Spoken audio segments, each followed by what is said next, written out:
So against all the odds, I passed my snowboard instructor course in Canada 13 years ago.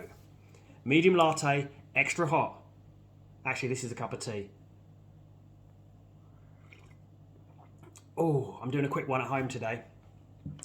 So 13 years ago, I'd gone for a breakup with my son's mum, and I think it'd been about 2 or 3 years. I was living with 3 guys at the time, and I decided, a long life dream, I wanted to become a snowboard instructor.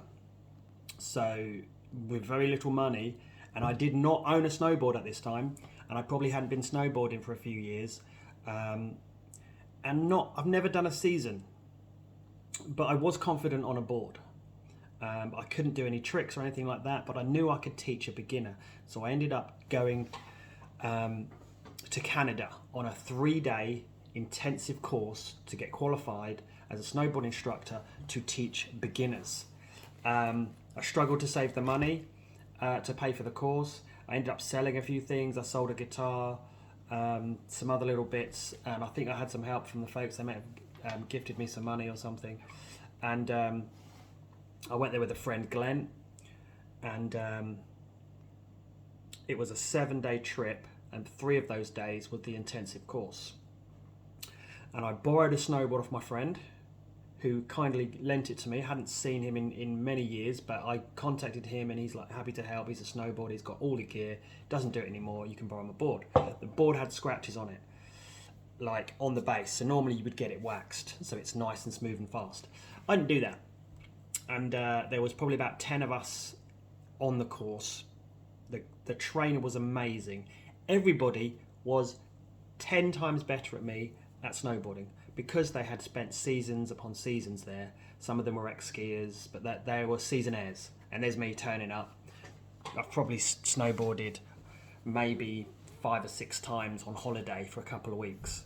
So the level of skill level, they were like doing spins, like jumps and all sorts. There was like a few Japanese guys there, didn't speak much English. And there's good old me, just kind of like last one coming down, not doing many tricks, but you don't need to do tricks to teach beginners. So I was kind of hoping that I could get through this 3 days.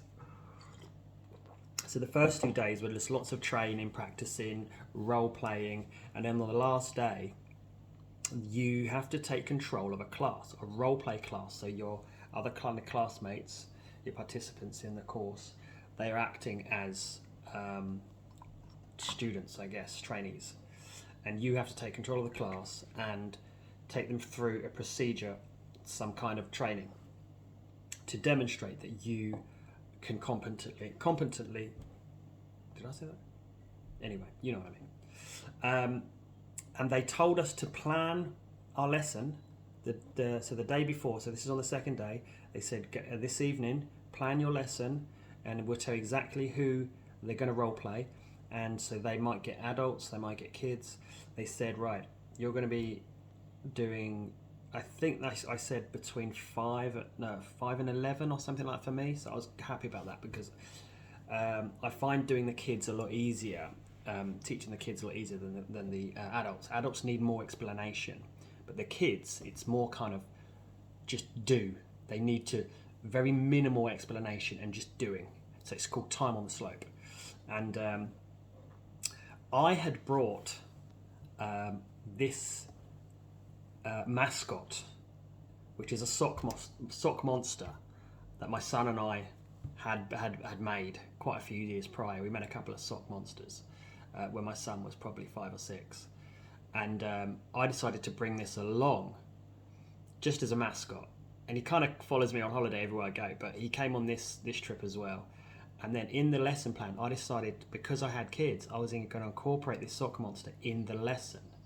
So there's a certain snowboard stance you have to get into, which they try and say bend the knees and keep the kind of even pressure with a slight little front foot kind of a little bit more leaning down the slope rather than leaning back. So I needed to get them into that position, and so I was doing some drills.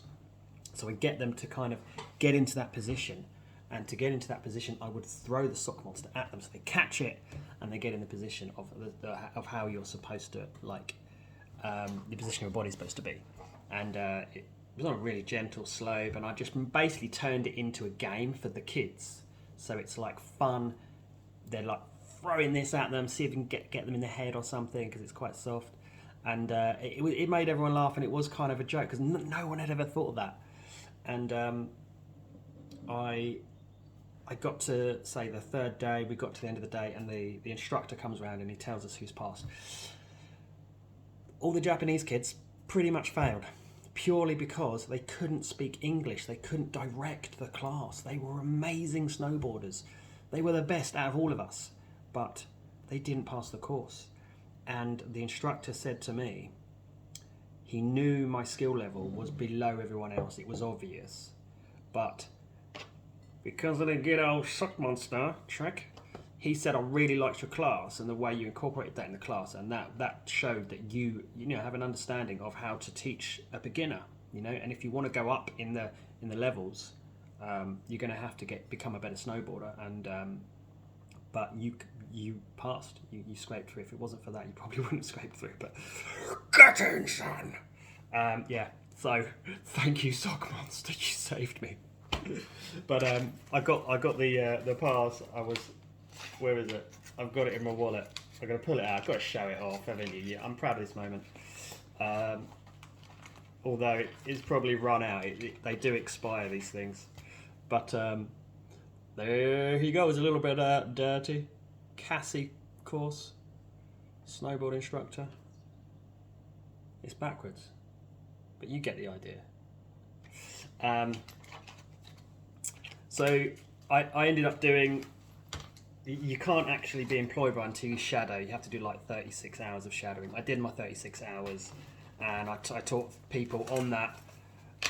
Within that shadowing, I took people from like beginner to like competent on the slope snowboarder, and then